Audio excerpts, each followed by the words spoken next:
we're going to take a look at completing the square and this problem set. And we're going to tackle a problem that has a number in front of x squared. So in the previous videos, we didn't have a number in front, and now I have this 2 that's in front of my x squared. So that means I have to do step 1. There's work that has to be done.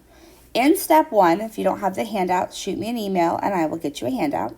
You're going to divide every number by 2. So if I divide 2 by 2, that leaves me with just x squared, which is perfect. And if I divide 20 by 2, I get 10. And 10 divided by 2 is 5. 8 divided by 2 is 4. So when I do step 1, it gives me a whole different equation where I've just divided every number by 2.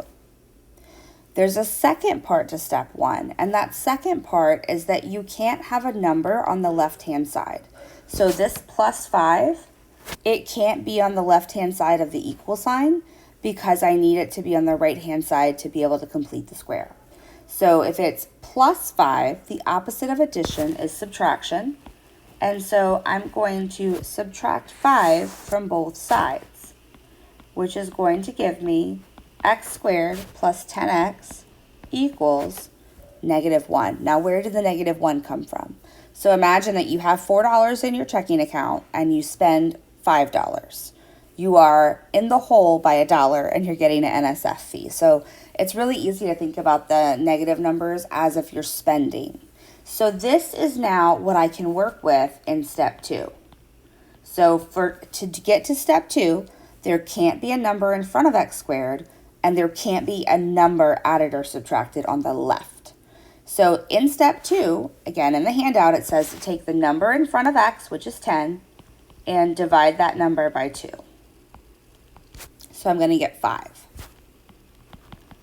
In step 3, it says to take what you got in step 2 and square it. And again, I'm squaring it because that's what the steps say to do, and that is how you complete the square as a process. So that gives me 25. Step 4 says to add 25 to both sides. So I'm going to have x squared plus 10x, and when I add it to both sides, I'm referencing that step 1 equation. I'm not looking at the original.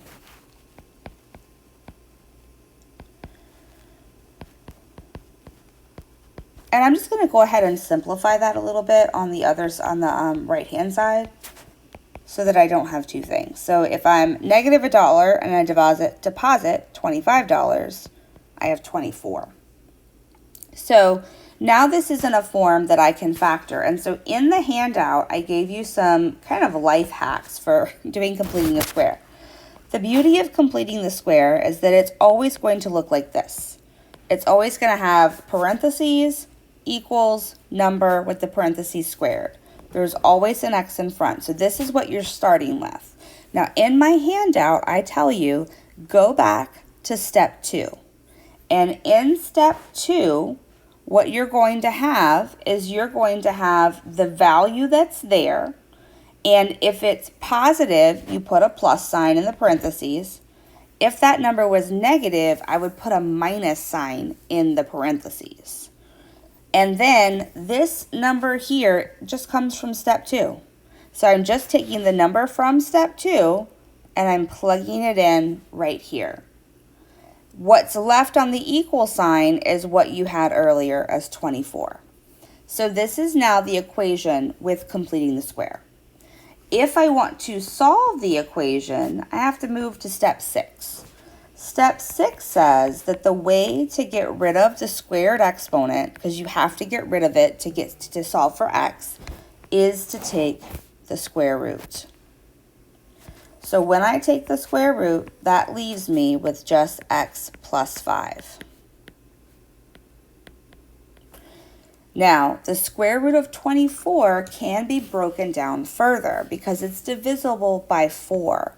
So the square root of 24 actually becomes the square root of 4 times the square root of 6, because 4 times 6 is 24.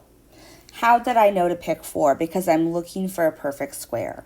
So the square root of 4 is 2.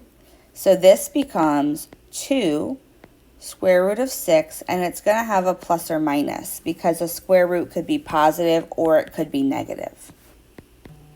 And so with completing the square, there's kind of this weird thing that either you get a beautiful whole number answer or you get an incredibly ugly non-whole number answer. And this, unfortunately, is going to be the latter. So because I'm adding 5, I do the opposite and subtract it, and I get a very not beautiful response. And that is perfectly okay. And here's my answer. So it's not a beautiful answer, but it is the actual answer to the problem. And what I can do is I can rewrite this a couple of different ways. So I can, well, in this one, I don't really have a thing to divide by. So yeah, this is pretty much what you're left with. I can't come up with a way to simplify it any further. So that's just your final answer. It just looks that way, and that's perfectly okay. You wouldn't want to plug this into a calculator unless you're told to, because we like the exact answer. And so that's the key piece, is this is the exact answer. So even though it doesn't look like an answer, it is actually an answer.